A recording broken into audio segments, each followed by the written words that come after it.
বাংলাদেশ নিরাপদ খাদ্য কর্তৃপক্ষের গবেষণায় দেখা গেছে রাজধানী ঢাকার পথখাবারে নানা ধরনের ব্যাকটেরিয়া ও জীবাণু রয়েছে।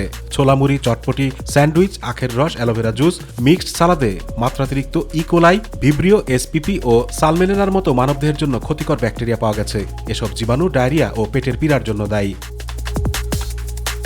পথখাবারে মাইক্রোবিয়াল বিপদ এবং রেস্টুরেন্টে ready to eat salad item ও এসবের সম্ভাব্য ঝুঁকি বিশ্লেষণ শীর্ষক গবেষণায় এসব তথ্য পাওয়া যায়। গবেষণায় 6 ধরনের খাবারের 450টি স্যাম্পল নেওয়া হয়। আর দূষিত পানি, নোংরা গামছা, অপরিষ্কার হাত, ধুলোবালিময় পরিবেশের কারণে এই ধরনের জীবাণু খাবারে মিশে যাচ্ছে বলে গবেষণায় জানা যায়।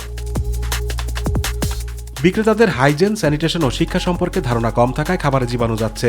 বিক্রেতার স্বাস্থ্যবিধি সম্পর্কে ধারণা না থাকায় জুসের মগ ও গ্লাস জীবাণুবাহী হয়ে পড়ে। এইভাবে কন্টামিনেশনের কারণে ব্যাকটেরিয়ার উৎপাদনও বাড়ে। অ্যালোভেরা শরবতে এই ধরনের জীবাণু পাওয়া গেছে। গবেষকরা বলছেন, ইকোলাই, সালমোনেলা খাবারে উপস্থিত থাকার কথা নয়, কিন্তু পথখাবার ও জুস সালাদে মাত্রাতিরিক্ত ইকোলাই, সালমোনাই পাওয়া গেছে। পাশাপাশি ভিব্রিও এসপিসিও পাওয়া গেছে। অনুষ্ঠানে উপস্থিত ছিলেন ভোক্তা অধিকার সংরক্ষণ অধিদপ্তরের মহাপরিচালক AHM শফিকুজ্জামান। তিনি বলেন, প্রতি জেলায় কত ফুড লাইসেন্স দেওয়া আছে সেটি যাচাই করা হবে। বাজারের জুসগুলো কেমিক্যাল ও রং দিয়ে বিক্রি করা হচ্ছে, জরিমানাও চলছে, যা অব্যাহত থাকবে। আপনার স্ট্রিট ফুড কেন বিক্রি হয়? আমরা খাচ্ছি তাই তো। আমরা যদি এটাকে বর্জন করতাম তাহলে কি স্ট্রিট ফুড বিক্রি হতো?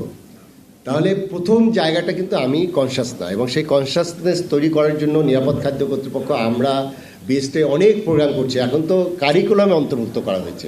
যতক্ষণে আমরা তাদেরকে এই অ্যাওয়ারনেস বিল্ড না করতে পারবো ততক্ষণে কিন্তু এই জিনিসগুলো চলবে। আতিকুর রহমান তিতাস, মাই টিভি।